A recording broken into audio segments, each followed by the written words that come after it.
Welcome back to another episode of the Port Vale FC25 career mode. Now I did mention at the end of the last episode, I wanted to sort of mess around with the CPU settings to try and stop the TIKI because the TIKI was getting on my nerves. Now, the first month of this episode, which obviously I will show to you in a second, was sort of a test base for that. I had tested it on another save, but obviously nothing compares to any team that you have in career mode. Like, I can't use a team in another career mode and it play exactly like this one. So the first month of this was the test base for these settings. So shall we see how they got on? Let's find out with the month of November. 21st place Wickham were the guinea pigs for these new settings, as I literally changed them before I played this month. And to be honest, this wasn't the best team to test them out on. We got off to a great start, Duck with another emphatic finish that left the keeper with no chance. We then doubled our lead in the first half with a lovely low finish from Laurent Talai. There were no more goals, but these settings were working to an extent, and Wickham were getting shots off, Kone forcing an impressive save out of Kamwana there. We then lost 2-1 in the Virtue Trophy to Stevenage. Next up was an away game at 15th placed Exeter, and I checked beforehand, they were playing TAKA. At this point I had upped the CPU's build-up speed, shot frequency and dribble frequency, as I felt that whilst Wickham threatened, they didn't try hard enough to go forward. One thing's for sure, it certainly didn't feel like they were playing TAKA. And Exeter took a deserving lead in the 24th minute through Milanik Ali, who had been proving a real handful up to that point. We continued to push, and finally in the 71st minute we found the equaliser through substitute Jude Robinson, and that man again popped up at the death to score a winning goal to snatch the game and win 2-1. But now we were about to take on the ultimate test, as league leaders Watford, who had yet to lose, came to Vale Park. But we sent them well on their way to their first loss, as Jude Robinson was there again to slot home in the 59th minute. And in the end, that's exactly what happened. We came away with a 1-0 victory, and it was a fairly even match. Our November came to an end with a 2-1 win at home to Fleetwood in the FA Cup. So within those highlights, you can't really see how the game sort of played out, but I can tell you that they felt so much better than previous ones. And just to point out, I've not touched these sliders at all. The gameplay type is still on simulation, so any of these sliders, they've not been touched at all. It's the CPU sliders which have come into play now. And what I've tried to do is basically make the AI less willing to pass it around and more willing to attack, and also get a foot in and defend as well. So we've got tackle aggression going all the way up to 80, which so the defence and midfield are not afraid to make a tackle basically. Build up speed at 85, which means that the AI are going to try and attack rather than keep possession. Shot frequency was a big one, because the AI, even on TAKA, if they got forward, they just refused to take a shot. So I've put that up to 85, so the AI are going to take more shots. First touch pass frequency, I put this up only to 70 for now. That may go up further, because I really do not want the AI keeping the ball and then turning their back on my players and passing it backwards. So this, obviously, I don't want it up too high because I don't want them doing literal tiki-taka. They're less willing to think about keeping the ball and passing it back. Crossing frequency up to 85. Again, one I might put up even further because it still feels like the AI are unwilling to cross a bit. Dribble frequency at 80, again, to stop them from holding onto the ball and passing it more. And skill move frequency at 70, just so we can see a little bit of skill school, basically. Those are what the settings are at for now. This is what they were for the Exeter and Watford games, and they felt really good. The Watford game was a pretty even game. You also got to remember that in terms of overall and stats, we've got one of the best teams in the league. So the fact that the Watford game was an even game is sort of correct, I guess. So I did ask for countries to scout for you guys to suggest. I did it in the pinned comment of the last episode because I forgot to actually mention it in the episode. One comment I got on episode 10 was to scout Mauritania, which is not in the game, surprisingly. I have reached out to the person who made that comment and asked if they want me to scout elsewhere, but I have since had more comments with more countries to scout. So first up is Therios. Thank you so much for the suggestions, and also thank you so much for your support as well. I am going to put his channel link in the description below because he also does a very good career mode series and has been supporting me for a long time. And he has suggested Indonesia, and the USA. And I'm gonna mix them both, I think, in terms of position. So we'll go for left mid, centre mid, and centre back for Indonesia. And I'm also actually going to put roles on these as well, because I don't normally do that, but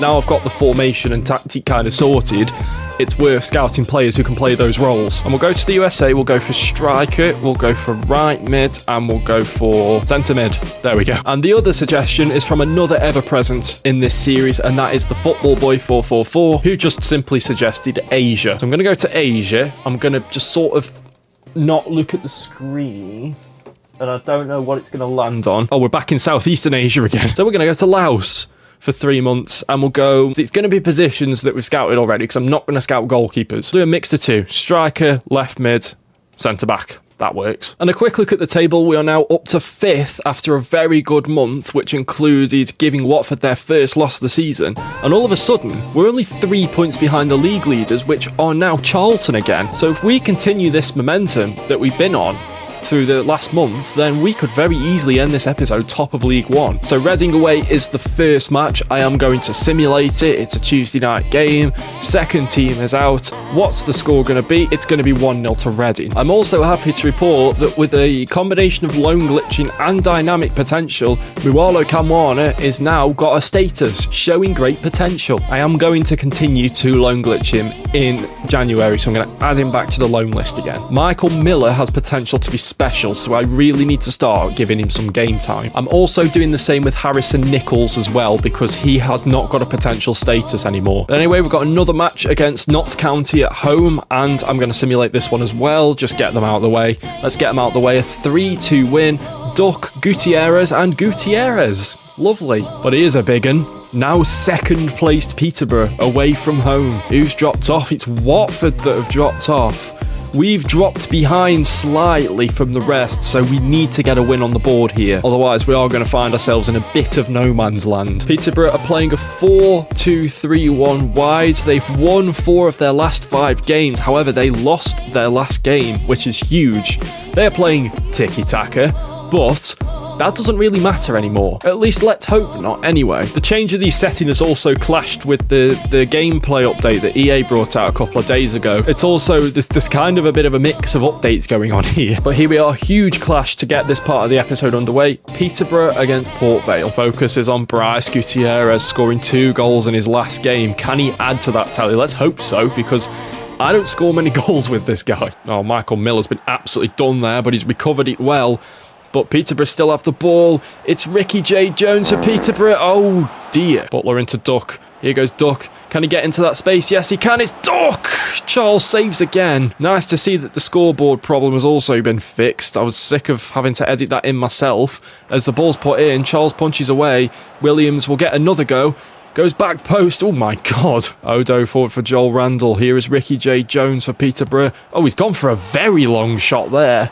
Trust me, that has not been happening in other games. And if that does continue to happen, I will tone down the shooting thing. Well, I'm not crossing the ball in with Duck. You've got absolutely no chance. What I'm going to do actually is I'm going to chip it in straight and see what happens. Politic to chip it in. Oh my days, that was terrible. It's going to fall for Harry Clark. He's going to... Oh, what an effort!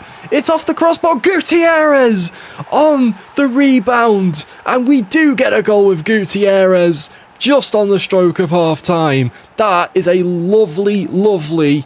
Well, I was going to say a lovely, lovely goal. It wasn't that great, but the effort from Harry Clark was brilliant. It's Gutierrez's 9th goal of the season. I can tell you now, I probably scored only half of those. Williams playing it to Gutierrez.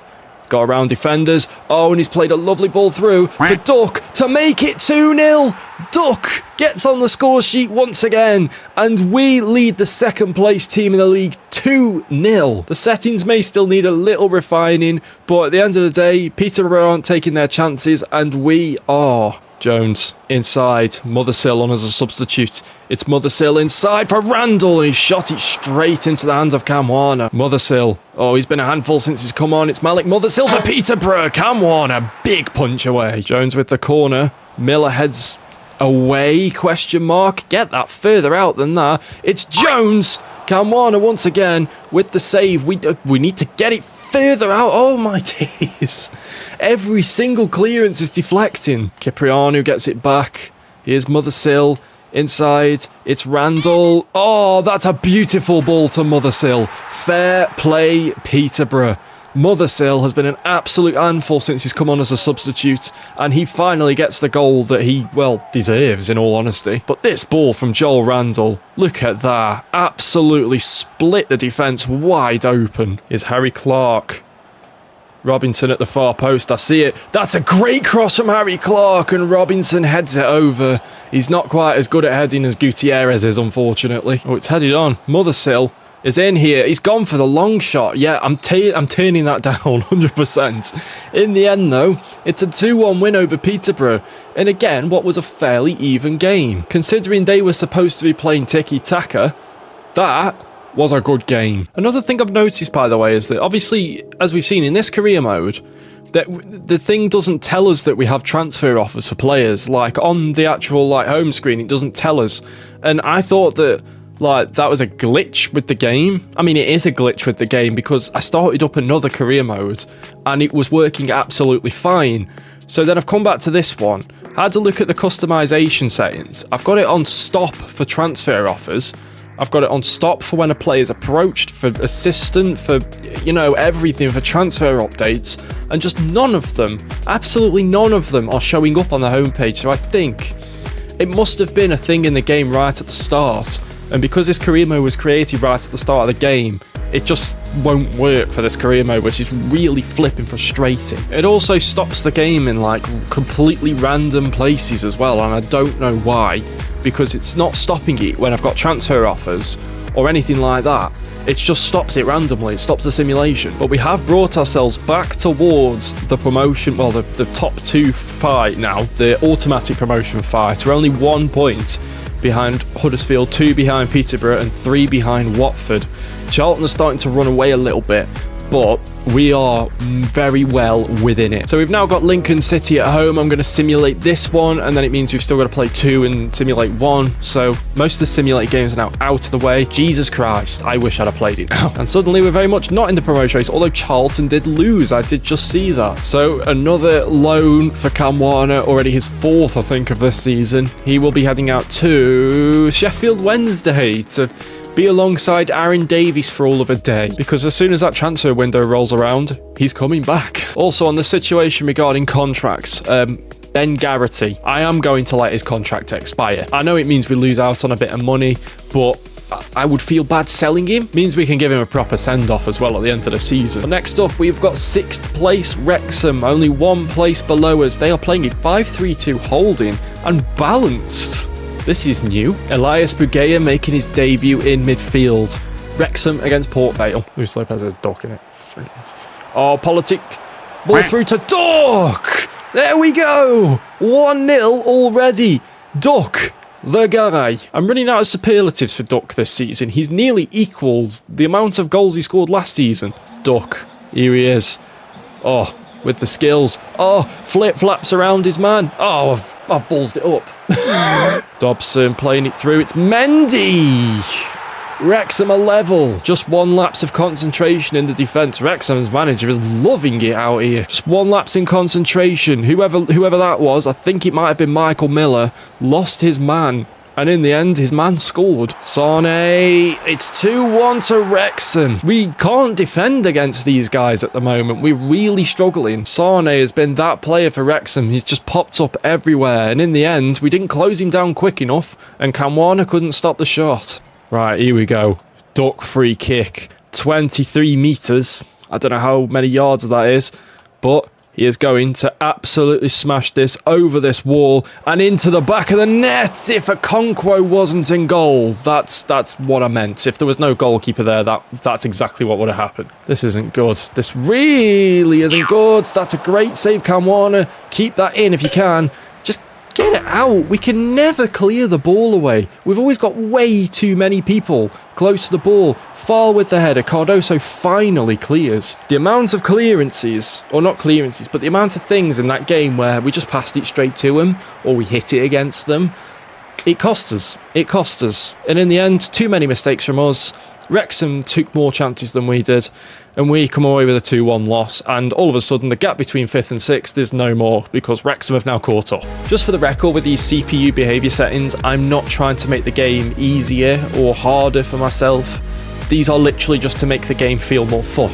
That's all I normally do with these sliders, is make it feel fun. Okay, we're up against Stockport, who are in 16th place. We're simulating it, and it's a 1-1 draw.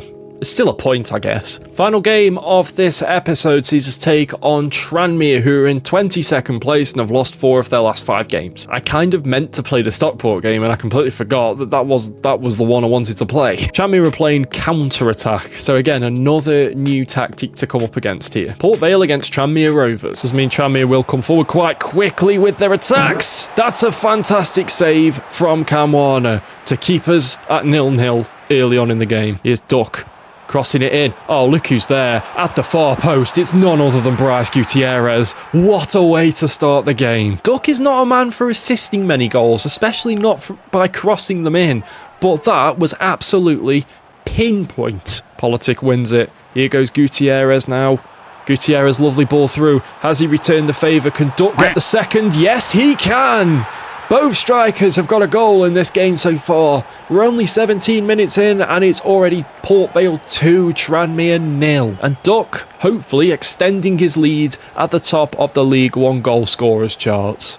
Harry Clark, great ball that is. Duck is not quite through, but he can easily fashion out a chance here if he wants to. Berber spins, gets into the box. 3-0. Easy as you like. It is that man again, Duck. I just love saying Duck like that, you know what I mean? Proper emphasising his name, Duck. In the end, I'm glad I picked this game to play, because I just know for a fact that the simulation would have had us losing 2-0 or something. Davison, oh, Saunders is clear of everyone. Here it's Saunders, it's gone through Cam Warner.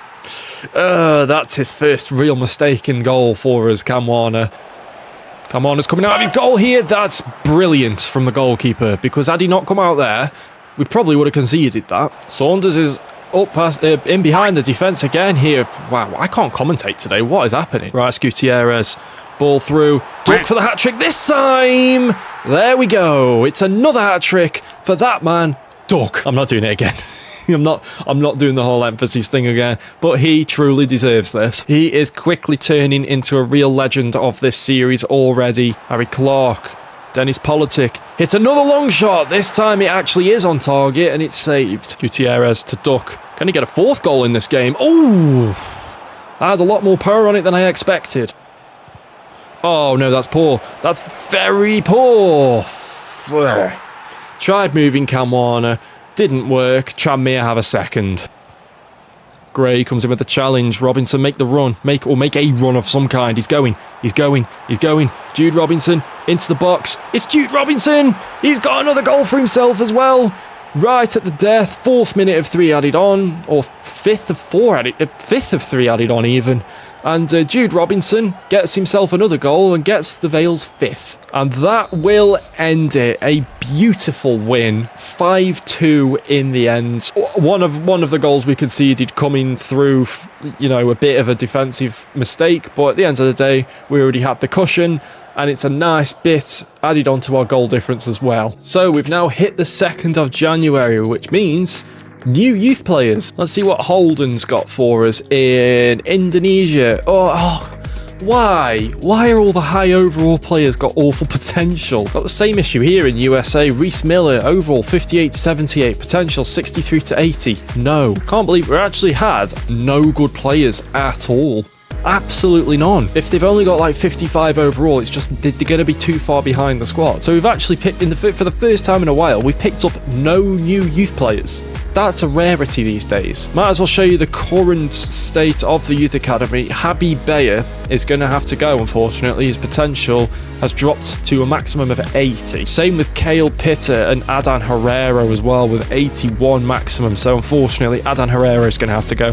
Pitter's going to stay, because he's the only goalkeeper I've got in the youth academy. So a quick look on the table at the end of this episode, and as expected, we have fallen away once again. We got back into it after November, and now after December we've fallen away from it again. We're 5 points behind 5th place Watford, but we are only 7 points behind Charlton at the top. So all is not completely lost. Those 4 have closed up even more so now. So that is going to do it for this episode of the Port Vale career mode, guys. Keep your suggestions coming in for countries to scout for the youth scouts, and also as well, if you have any players that you might want me to sign in this career mode, then let me know. Drop your suggestions down below and I will certainly have a look at them, because this is your series as much as it is mine. So, you know, if you guys want to suggest any players for me to sign, go right ahead and I'll have a look at them. I haven't got a scout them or anything because I don't have scouting on. So there we go, guys. That ends off this episode of the Port Vale career mode. I apologise for the way this episode went in a way, and for the fact that the recording of my face cam and also the Elgato, which you know, I edited that out obviously, they both just decided to give up like halfway through. They just started to lag and started to freeze. I don't know what's happening, and the reason why I'm doing this outro like this is because the outro from the actual recording just cut off. So there's no actual outro on the recording, so I'm having to do it separately, which is now. But if you guys enjoyed this video, make sure to smash that like button down below. Subscribe if you like what you see and you want to see more, and if you don't want to miss a video, hit that little bell next to the subscribe button and you'll get a notification whenever I upload. I've just noticed the error message come up on OBS saying that the encoding's overloaded, so I'm going to have to take a look at that. But anyway, until next time, thanks so much for watching, and peace.